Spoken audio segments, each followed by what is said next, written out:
Aman kıraçma bindim de sabah namazı,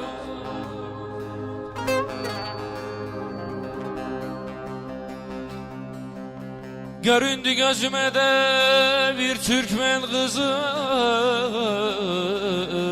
vay kızı.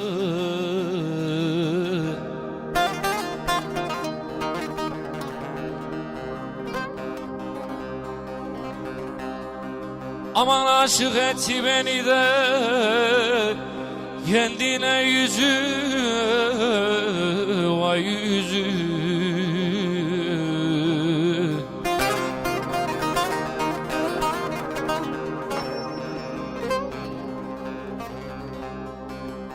Yaktın ateşine de kaşları kara,